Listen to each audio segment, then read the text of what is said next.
I love hearing this stuff about the different ways that people are using the tools, especially most often the things I find most interesting, how people are using it outside of work. If I'm really thinking through the question they're asking is that we're getting value from these people, smart people in our business are experimenting with it and using it, and it's driving value for the business, but are we thinking about it? Maybe the word is holistically, but that's kind of the question.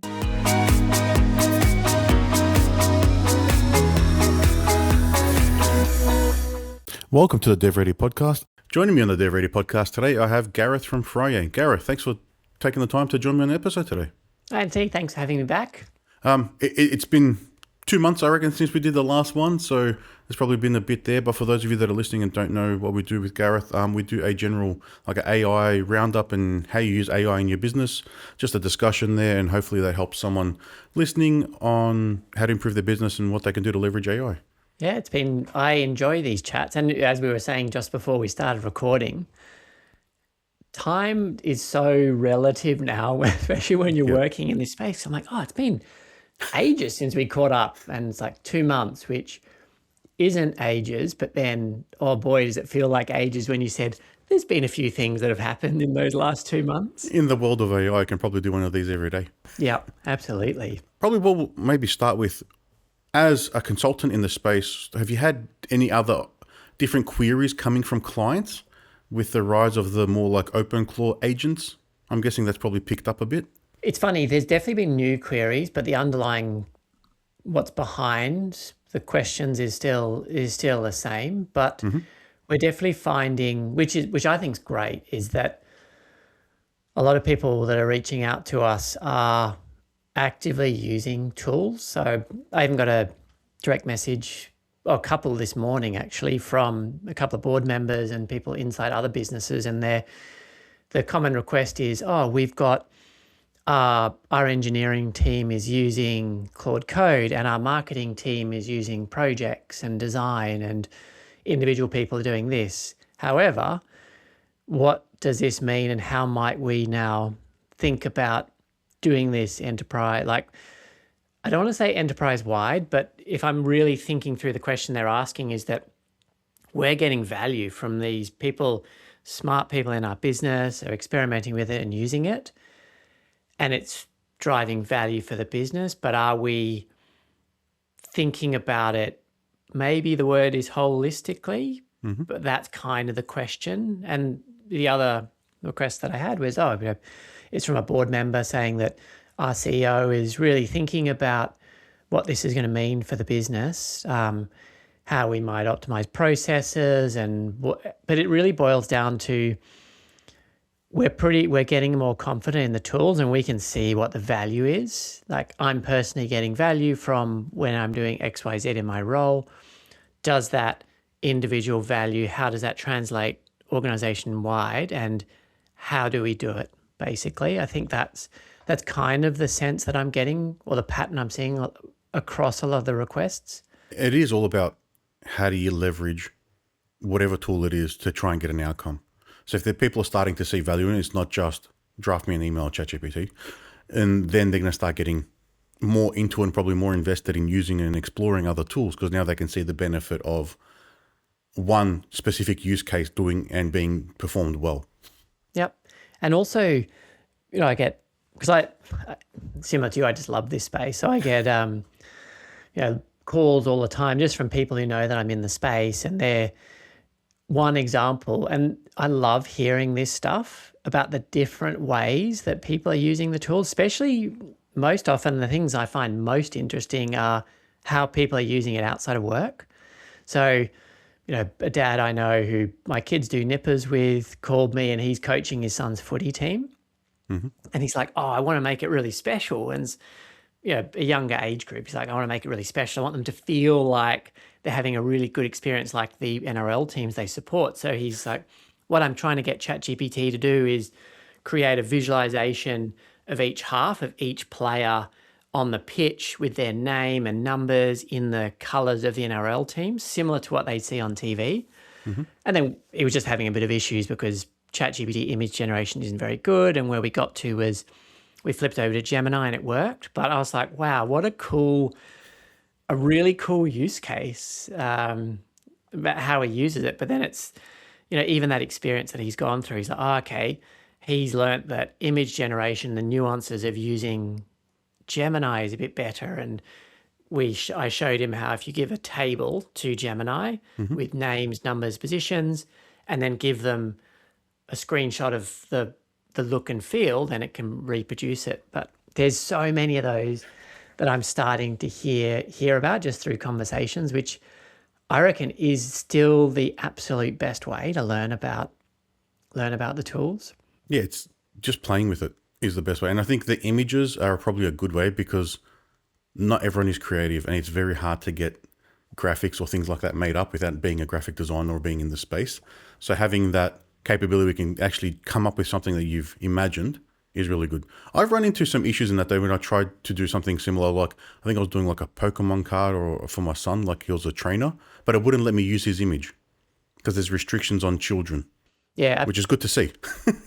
It's good. Like you can see how those guardrails are playing out. And the thing is that the 1% of the population can get around those guardrails, but it's really the 98% that helps them so that they don't use that kind of stuff. Yep. That's cool. So you were creating... I was trying to make like a Pokemon card, like he was a trainer, like one of the characters, or a soccer card. I think it was a soccer card actually for him, and my daughter was a Pokemon. But it wouldn't use his face. It wouldn't use the photo I uploaded. Yeah.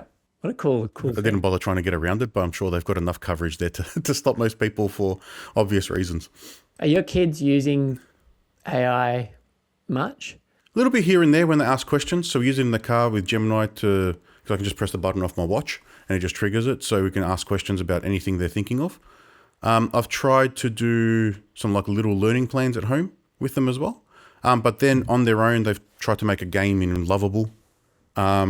And that's probably about it. I think my daughter just asks questions like just to find out information for school.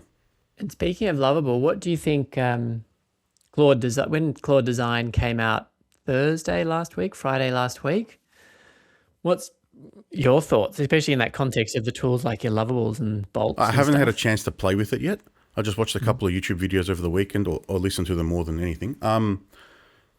It's meant to do really well, but it's more, again, it's just like that website front end. It's not going to give you everything in the back end, but then the other Claude code will cover that for you. So I think there's probably a bit of blurring into what these products or these tools are going to be doing as their main value proposition, because Loveable also released a general purpose agent last week or the week before. So they're going into the Claude work open claw model. So I think coding was the big thing, because if you can get it to write code, then it can do its own stuff. So then now you can make a general purpose agent that can do anything. So I think everything is just going to be becoming the everything app, for lack of a better word, because you can do everything in the one thing, then why not? But which means there's no diversification across the platforms. There's no value proposition. Like, why would you use Gemini or Anthropic or OpenAI if they're all doing the exact same thing? And you have to know how to prompt each one with a nuance to make it right. If they're all pretty much at the same benchmark, there's not much difference. And I think you've hit on something really important there, though, is that that point around, realistically, they all are pretty close. There are definitely some nuances. Yeah, my advice still remains, most people are trying to learn too many tools, and that's feeding in this sense of I'm falling behind. And also, I think my co-founder, Charmaine, I wrote it down here. I think it's Empires of AI. She was listening to a really good podcast, and this lady wrote the book Empire of AI or Empires of AI, but the core crux of what she was saying is it's in these big, large language models' best interest to make that perception of the constant wheel turning and you're feeling behind, because then you jump onto the hamster wheel and you're constantly signing up for the next thing and you're feeling behind. Whereas, my advice more and more now is just double down on one or two tools, and also clear out the clutter of all the people you're following and listening to. Find one or two people, 3 people max, that talks about the AI space in a way that connects to you, and then just clear out all the noise. So I did that maybe 2 weeks ago. And like one specific example is, so for me, a guy called Nate Herc, I find the way he explains the latest releases, and even when he used to do N8N stuff, and now he's only doing Claude Code, but the way that he talks about the tools on YouTube really connects with how I learn. And on YouTube, there's another 100 different iterations of your Nates out there. And for a while, I was going across all of them. But then I said to myself, well, my main focus is to learn about Claude Code and other things. And I know there are 3 or 4 other people that do the same thing as Nate, but I don't need to then keep across them as well, because they all sort of talk about the same thing. So that's something that's made a big difference for how I feel, is I'm rationalizing how many people I follow and listen to, the people that talk at the right depth for me, and tools. Those 2 things can make such a difference. And it does, I've noticed it really does reduce a little bit of that overwhelm and like I'm falling behind. It's like, I don't think anyone, it's a bit controversial, no one is actually falling behind, because for you to fall behind, there's got to be someone in front. And I'll put it out there, I don't think anyone is in front. I don't think anyone is keeping on top of the tool. So everyone, my advice is, how do you reset on what you want to focus on and what you want to learn about, what tools you want to use and what people you want to follow, and stay just in there and block out the other rest of the noise. And you'll start to feel a bit of progress, because you can work with what that person's putting out. You can learn that one tool and sort of build a bit of momentum that way. There is too many tools, just like there's too much software. Just because the AI enabled doesn't make a difference. But I do find with the people talking about this stuff every day and every new release, each video is almost the same thing. And it's very hard to find someone that's got an actual opinion, rather than, oh, here's the benchmark, and they're just reading and showing you charts and telling you what that is. That's good for a general, all right, here's the most new details on, Opus 4.7. It's 3% better than the last benchmark, but it's still 15% less than Mythos. And then they all say the same numbers, because they're all reading from the same like PR sheet, effectively, which is the release notes or the blog post about the model. So, yeah, so having that nuanced view and at least getting a few different perspectives is good. I completely agree with that. I think that's actually quite a good filter. I'm going to use that, because I think the jumping on the announcement and just regurgitating the announcement to get clicks on your channel, don't follow those people. Mm-hmm. And even the rapidly putting stuff out. And the thing that a big chunk of people that I cleared out of my learning space was a bit of the clickbaity YouTube or podcast titles, where it's like, oh, automate your whole marketing effort. I've brought this guest on my show. But then you watch the whole show and it's surface level. Yep. It's like, here's my and this is, look, I just push this in and this comes out. And like, I don't care about that. I want to see, and maybe that's my preference. I want to show me the steps you went through to get to that point. I agree. And like this latest benchmark stuff, like even if we went back to GPT-4o, we still don't have the ability to use all the features back then. So no. The model's getting better and more powerful all the time. Like, okay, I now I'm like, I let that sort of wash over me, because I'm like, I need to know how to use the tools that are here right now really well. And it doesn't really make a difference for me, the nuances of 4.6 to 4.7. And maybe I'm not as sophisticated as other people, but... No, but you're not going to notice the difference. Even I'm using it for coding, and the main use I use it for is coding and brainstorming. So ChatGPT is my go-to for brainstorming, and I do deep research. I don't do anything else that it does. I don't care about agent mode. I'm not interested in having it running on my computer. So I'm not even using all the functionality they provide. And then on the coding side, I'm using it with plans that we create to help write code, or we're building our own tool that has it in there. But that's just basic prompting again. You're just adding that into your system. So I don't think it's a problem where it's not using all of the tool's capabilities. It's using what works for you. Yes. Nice. Yeah. And on that point, what's your experience being with, or your perspective on Codex versus Claude Code? So I haven't used Claude Code yet. I still haven't installed it. I've got Codex running because I've got a ChatGPT, OpenAI subscription, so ChatGPT.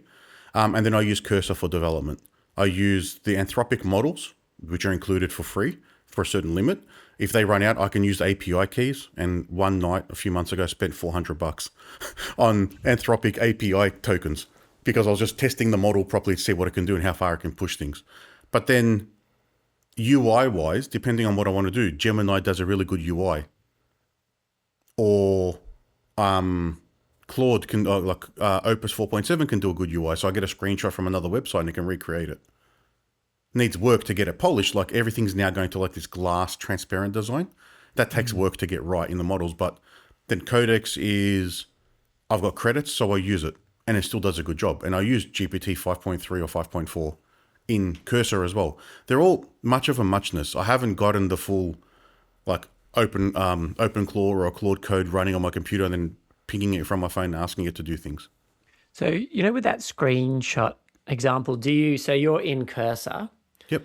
And do you use the terminal in Cursor or are you talking to the Cursor agent? Oh, like the agent chat interface.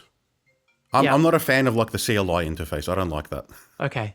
Yeah, I like to see the code. I review it. I'm seeing the chat. I'm reading what it's doing. I sometimes open up the thought and look at what it's done.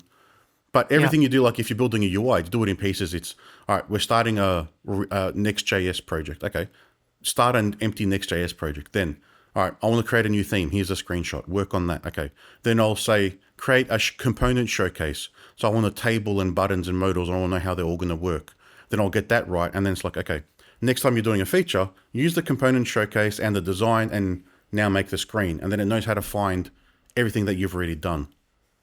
So things like that. As long as you do it step by step, it generally works. Yeah. But so you drag, like your point where you said about those example front-end designs of a website, you would screenshot and you drag that into the agent chat and give it context about that screenshot.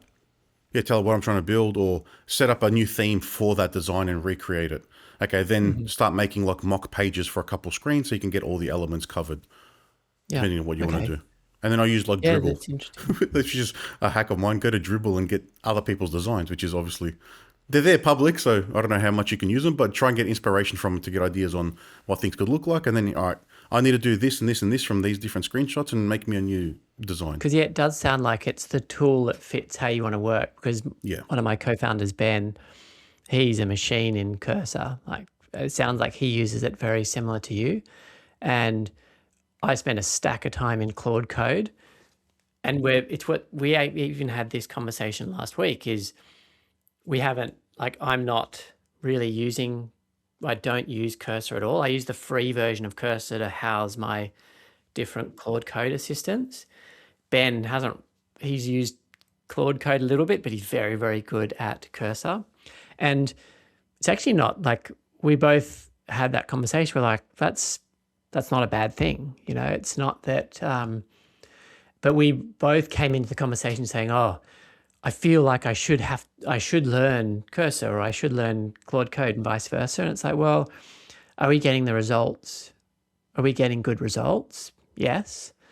And do the individual tools work well for us? Yes. So it took a bit of that anxiety, like I'm falling behind. And like I saw Cursor 3 was released about 2, and they had like multi-agent or something now. Pardon? I don't even know what it does. I saw the little pop-up and I just dismissed it.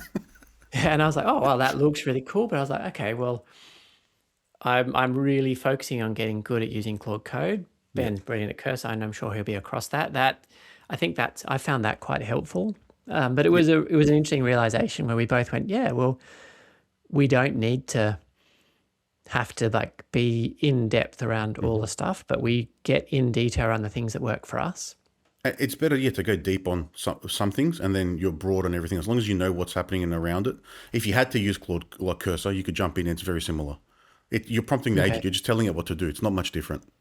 Yeah. The biggest difference is Cursor isn't a development environment, where otherwise in Claude Code, you're doing everything through the terminal.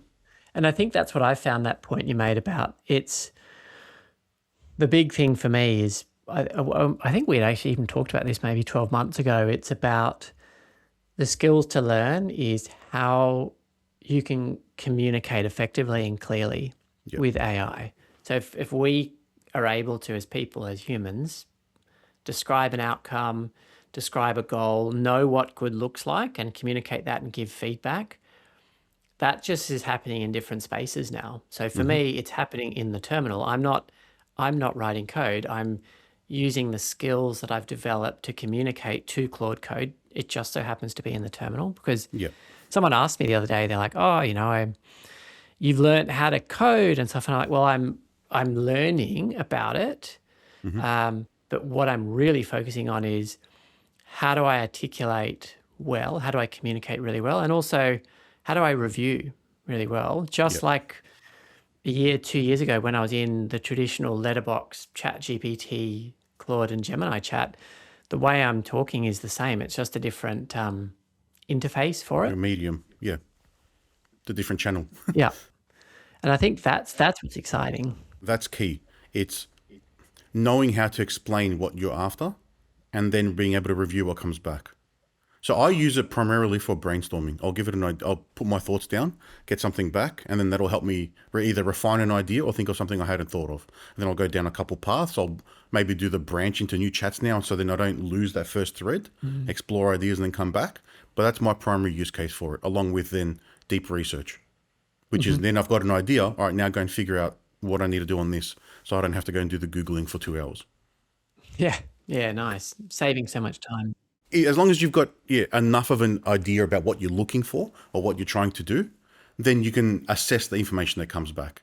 So when you've got absolutely no idea about programming and it's telling you to do something on how to code it and you just accept it blindly, that's when you get into trouble. Which is the same before writing an article about something medical. I wouldn't know enough to vet what comes back. And that point, to build on that point around how do it's not how I get started, but it's like I've sort of got a vague idea and I want to interact with an AI tool about that idea. I still believe a really winning approach there is get the tool to interview you. It works in Terminal, in Claude Code, it works in Codex, it works in chat with Claude, it works in the co-work. That way of saying, I've got an idea and I think you can help, but ask me questions to flesh it out. And you can see for people that use Claude Code, doing the /plan, when you put Claude Code into plan mode, it's going through that. It's asking questions to clarify what you're trying to do. So that's usually one of the main things. If people ask me, I'm trying to get better at it, I want to build an application, or I've got an idea for doing this, I don't know where to get started. Like, well, ask the tool to interview you. Give it the broad thing of what you're trying to do, but then explain to it, like, I don't fully know where to start. Ask me questions to build a plan on how we can work together. That I find that works really, really well. Yeah, and the planning is the key if you're going to do anything with coding or not. That's the whole point of DevReady, is planning before you start anything. And now DevReady AI does that. But any tool you use, it's, put a plan together, ask questions. Like you said, they all start doing that now. And what I've also noticed is they're prompting, you can do this, but here's another thing we can take you one step further. Would you like me to do that too? It's like the next thought you haven't thought of yet, and it's already prompting you. Yeah. And that's the fact that the tools do that. That's where I find it's really good to have in your mind the end goal and outcome pretty clear, because when it's saying, and we can take this next step, I find it useful. I'm like, I can relay that next step to, do I think is still taking me in the right journey? And when I don't have that, that's when I can get a bit lost, because I just say, yes, that sounds good. Yes, yes, yes. And then after 10 yeses, I'm like, what am I doing? I've ended up with this thing, and I can see this huge long conversation with ChatGPT. I'm like, is the thing I've got now, is that what I actually wanted? So it's easy to get lost. Yeah, really, really easy. I like the branching the chats for that reason, because then you can go and explore an idea, but still have your initial context there, rather than having to then copy and paste everything into another chat. Talk me through how you use that, and this is in ChatGPT. Yeah, so in ChatGPT, next to the thumbs up, thumbs down button, there's like 3 dots, and you hit branch in chat, and then it'll copy that chat up until that point and start a new one. So then you can then have a secondary, like start branching off and go on a different thought tangent using that context. You can't bring it back in, but then you can, now that becomes your chat if it works. Or you can try 3-4 different ideas and then just discard them if they're no good. So that way, because what would happen originally, you'd be working through an idea and you'd be like, okay, let's do this. Okay, now ignore what we just did, go back to the other thing and let's do this one. And then the context just gets filled with the stuff that you don't need it to have. Yeah. Yeah, I like that. That's a smart feature. Yeah. That's really smart, actually. It took them a while to bring it in. It was something I've probably mentioned a few times on all the different podcasts. Yeah. And a similar thing with that is if you're using like Claude Code or Cursor and all those, is using the sub-agents to do the plan or the research, and then your main context doesn't get filled with all the repetitive information, because that's probably the hardest thing to manage, is how much context it's using and how to be efficient with it. Yeah, that's something that I've had to, especially I was definitely stuck in that.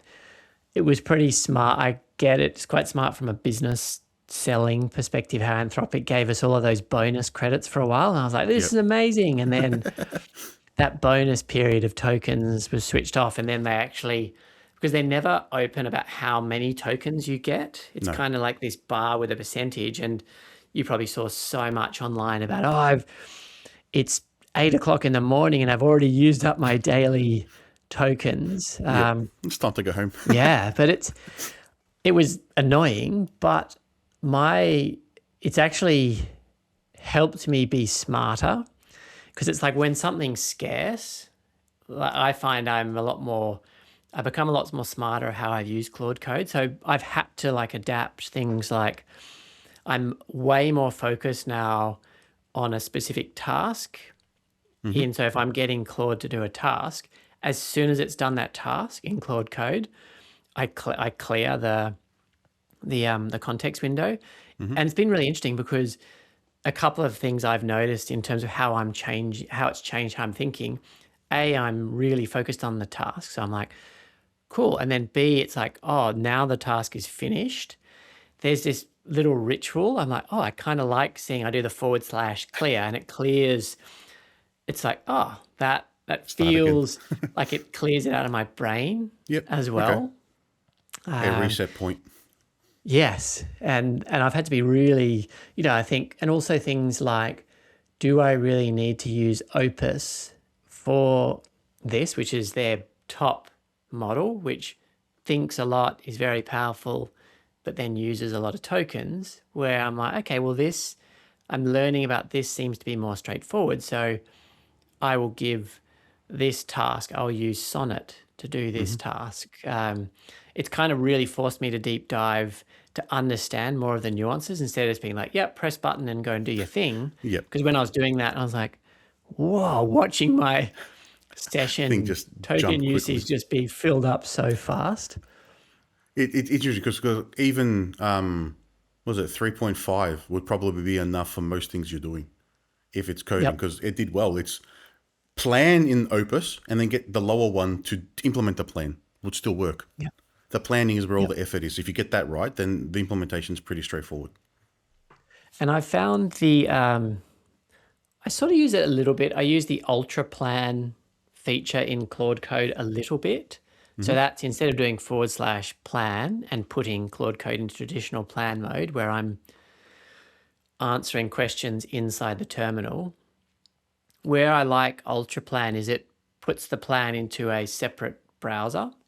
And I go in there, and then it's kind of like I'm answering the questions around the plan. I can keep my other session going but the other thing I was reading, which I found really interesting, maybe it's people who are more experienced than me, is that a lot of people are saying, I was putting it in plan mode, but then I was just, as soon as the plan was created, I wasn't even reading it. I was just accepting it. And I was like, doesn't that defeat the purpose of going through the plan mode? It does. That's a problem. That's blindly just taking whatever it's doing and not fixing it. There's always, when I'm planning, it's going through the plan and then like, okay, I don't actually want that to happen that way, or it's missed things that you then explicitly need it to do. And then that's how you get a better result, because you're now refining it. Like you said, it's the review step is what's important. Yeah. Yep. That's so true. And it's kind of like because we can do stuff so fast, it creates this feeling of, I need to work fast, I need to create things quickly, executing, but it's like that feeling is bleeding over into the planning. And it's like, well, I need to plan fast and I need to think through outcomes fast. Like, no, the purpose of executing fast is it shrinks the amount of time you're there. So then you've got all this extra time. So slow down in your planning. And one of my clients who's a very senior board member, incredibly smart. And we have weekly coaching sessions. And what was really interesting, he was sharing how it's changed how he works. And I think it's a great example of doing it really, really well is he was sharing that he's like saying, I feel like I've got 4 out of 5 of an answer. And then I'll talk to Claude and it'll add the 1 out of 5. So I get a 5 out of 5 response. And then I was saying, okay, so talk me through how's your time changed? Like, where are you spending your time? And he shared, I'm spending a lot more time thinking more broadly and about other things that I hadn't yet thought about. So being on a board, a lot of his role is saying, how are we thinking about new acquisition, or how are we reporting? Are we being holistic in how we're communicating to the market? And it's allowing him to think more deeply about stuff, and then the execution happens with the assistant. And I thought to myself, that's a perfect use case of using it right. So it's unlocking the stuff where normally be tapping away, creating the detail in the papers and the communications. It's more having a collaboration. Yeah, that feels about right. I'm going to spend time reviewing it. And now I've got this extra time to go, okay, are we looking at how businesses in the US are doing this for our company, and what does that mean?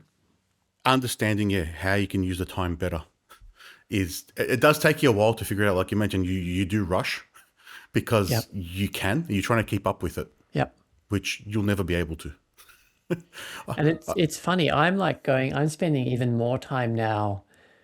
You can probably see the mess of my whiteboard, but I'm spending more time on my whiteboard and my notebook now. I'm really forcing myself, because I went through that kid in a candy store period, January, February, and I was like, this is so cool. Like, Claude, I can do anything. And I've never been that excited to start work and all this. And it's still really exciting. I'm still really, really, really enjoying it.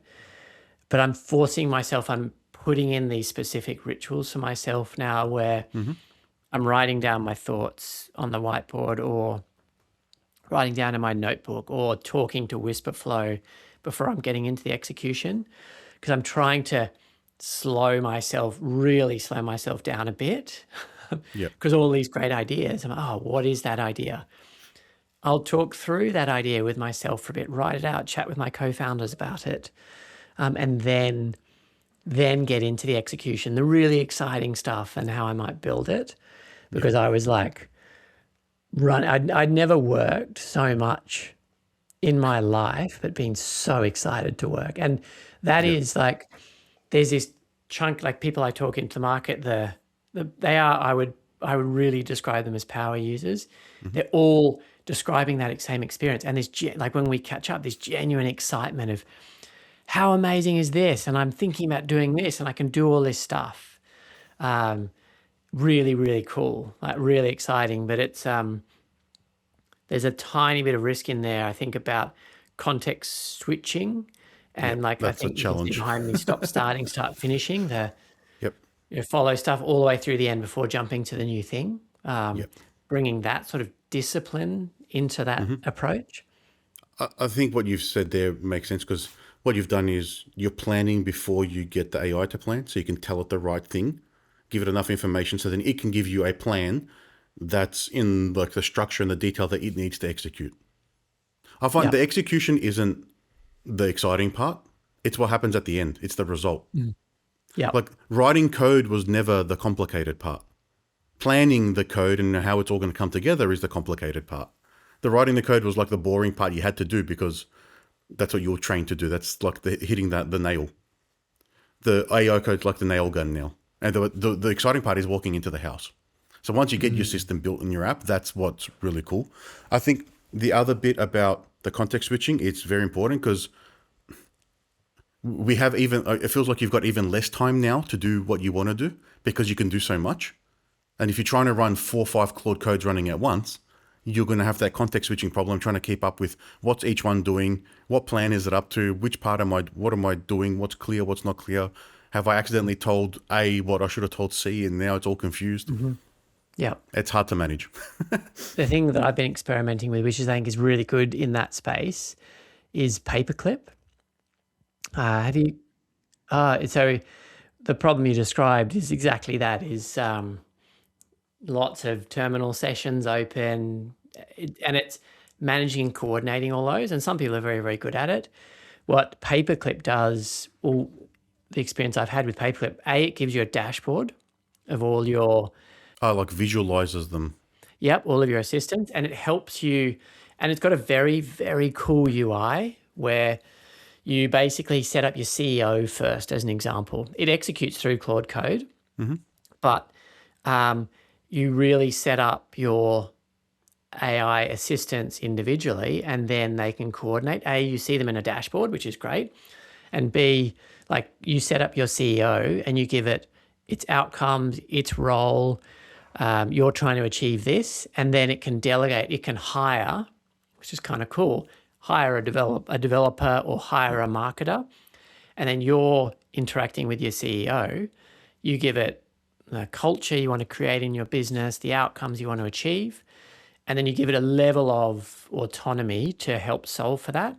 So instead of going into the brief with your AI marketing assistant, you're giving the CEO that brief, and then it's bringing those people in. So those AIs in. I found that quite fun to play with. It gamifies it a bit. Yeah, it's kind of cool. And just being able to see stuff a bit better has been helpful. Okay. I think I had heard of it. I just never used it. It's definitely like that. That solves that problem that you were saying about a bit of overload of all your... Yeah, because then you can visualize and try and you have something on screen to try and map with what you're doing in your head, because it's hard to contain all of that when you can't see it and visualize it depending on the kind of person you are. Just before we wrap up, have you had any other sort of novel use cases or something where you did it and you're like, oh, wow, that was impressive again? Have you had any of those moments? For me, one of those oh, wow moments was chatting with some of my Claude Code assistants through iMessage. Really simple use case, but so helpful. But just in terms of unlocking me from my laptop. Yep. So I can be out and about. I've got my laptop, because most of my stuff is sitting natively on my desktop. There's some things that are hosted in the cloud, but say I've got my sales assistant running on my desktop at home. And it's kind of weird because in the iMessage, I message myself. I send an iMessage to myself, but it's sending it to my It can pick it up. Claude sales assistant. And just seeing that moment, I was at my kids swimming with my dad, flew up and we were chatting, and I was showing him, I'm like, oh, okay, someone in the team's just said, hey, I just met this client. Can you give me a brief to see if it's a fit for one of our products? So I saw that on my phone in my inbox, and I said, hey, can you, to my sales assistant, sales director has just emailed, can you read the email and respond to them and do a fit assessment? Send. And then 3 minutes later, I get a little iMessage back to myself saying this has now been sent. What's in your draft, review it, and it's done. So that, I was like, wow, that's the power of I'm just on my phone and freed up, and that task was done. Normally that would be, I'd have to be at home going through, doing the research and everything like that. It was just executed through my phone at a really high quality. Yeah, you've just got the right assistant there now. Yeah, it was really cool. Mine hasn't been as useful as that, but still novel, which is we bought a lemon tree, and I've been doing it's an espalier one, so we're trying to do it up against the trellis. So it's taking photos of it, telling it what month we're in Melbourne, and then it's this is where you should tie the branches off to make them go across. This is where you should trim them.